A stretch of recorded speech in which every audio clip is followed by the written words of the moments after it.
'Twas the night before Christmas, and throughout the West Wing, not a staffer was stirring. One could not hear a thing. The stockings by the chimney had been unhung with haste, for they'd forgot stripper grandbaby, and they had to save face. The Bidens were nestled all snug in their bed, while visions of corn pop danced in Joe's head. And Dr. Jill in her jammies and Joe in Depends had just settled down to see how Matlock ends. When on the east lawn there arose such a ruckus, it must be the Russians. I just knew they'd fuck us. Joe sprang from his bed, but he sprang not so fast, for he's 900 years old.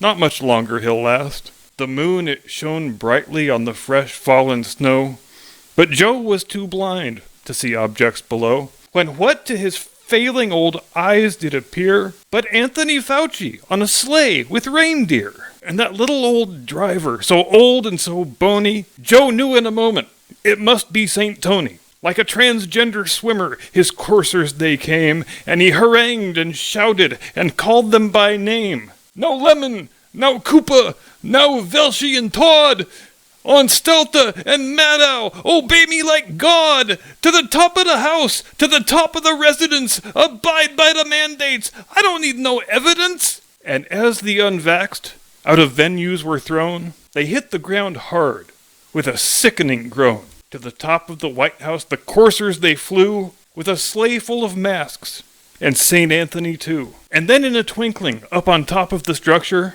Joe could hear all the whining of those silly race hucksters. As Joe drew his head in and turned to his right, down the chimney came Tony, and it gave him a fright. He was clad in a white coat, and stethoscope too, and the masks on his face numbered not one, but two. A bundle of vaccines was flung on his back, and he looked like a junkie who'd just run out of smack. His eyes, they were downcast, his cheeks were so sunken, he looked like a hobo, though slightly less drunken. His mean little mouth twisted into a frown, but Joe couldn't tell, for his mask wasn't down. A syringe was held tightly in St. Tony's fist, as, "Take your damn booster!" he screamed and he hissed. He had a gaunt face and a big pair of glasses, and he called the whole country a bunch of dumbasses. He was surly and vain, such a nasty old prick. He needed someone to tell him, "Eat a big bag of dicks!" But with a wink of his eye and a jab of his needle, his celebrity status,